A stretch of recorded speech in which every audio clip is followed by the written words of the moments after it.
মনোবীক্ষণ polyclinic, চিকিৎসার জগতে এক দশক। এখন এখানে সব বিষয়ে ডাক্তারবাবু এক ছাদের তলায়। ফোন করুন 7477799515 এই নম্বরে। গার্ডেন রিচ কাণ্ড নিয়ে মুখ্যমন্ত্রী মিথ্যে ঘোষণা করেছেন। গার্ডেন রিচ কাণ্ডে মৃত এক শ্রমিকের বাড়িতে গিয়ে মন্তব্য মুর্শিদাবাদ লোকসভা সিপিএম প্রার্থী মোহাম্মদ সেলিমের। শনিবার ভগবানগোলায় গার্ডেন রিচের বহুতল ভেঙে পড়ে মৃত্যু হওয়া এক শ্রমিকের বাড়িতে যান মোহাম্মদ সেলিম। উৎসবের মরশুমে বস্ত্র প্রতিষ্ঠান কাভেরি নিয়ে এলো শাড়িতে buy two get one free. এছাড়াও থাকবে কেনাকাটায় গোল্ড কয়েন অফার এবং নিশ্চিত উপহার। তাই সঠিক দামে ভালো মানের কালেকশন পেতে আজই চলে আসুন কাভেরিতে।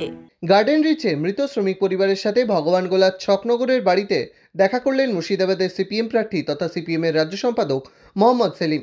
শনিবার দুপুরে নাসিমউদ্দিন শেখের বাড়িতে গিয়ে পরিবারের সদস্যদের সাথে কথা বলেন মোহাম্মদ সেলিম। গত 17ই মার্চ কলকাতার গার্ডেন রিচে নির্মীয়মান বহুতল ভেঙে প্রাণ যায় 12 জনের। এর মধ্যে ছিলেন ছকনগরের নাসিমউদ্দিন।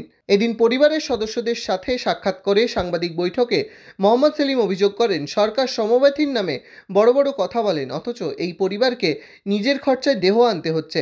শ্রমিকদের জন্য তৈরি হওয়া কনস্ট্রাকশন ওয়েলফেয়ার বোর্ডে টাকা নিয়ে উৎসব মেলা খেলা করা হচ্ছে।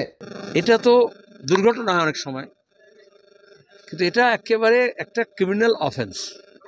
ওইখানকার স্থানীয় তৃণমূল, প্রমোটার, পুলিশ এবং পুরসভা 4 জনই দায়ী। মুখ্যমন্ত্রী ঘোষণা করলেন 5 লাখ টাকা, আর ভোট আসলে দেওয়ালে লেখে সমব্যথী। কিন্তু এখানে দেখলাম এদের উল্টে ঘুষের টাকা দিয়ে পোস্টমর্টেম এবং হাসপাতাল থেকে ডেড হাউস থেকে ডেড বডি নিয়ে আসতে হলো নিজের খরচায়। বিডিও কত অপদার্থ, ডিএম কত অপদার্থ, এটাতে প্রমাণ হয়। রিলিফ ম্যানুয়ালে লেখা আছে এই ধরনের ঘটনা হলে তার বাড়িতে খবর দেওয়া, তার বাড়ির লোককে নিয়ে যাওয়া ঘটনাস্থলে এবং সেখান থেকে ডেড বডি নিয়ে আসার দায়িত্ব তার, সমব্যথীটা জন্মানোর আগে থেকে। এদিন মোহাম্মদ সেলিমের সাথে ছিলেন সিপিএমের পলিট ব্যুরো সদস্য রামচন্দ্র ডোম, জেলা সম্পাদক জামির মোল্লা সহ অন্যান্য সিপিএম নেতৃত্ব।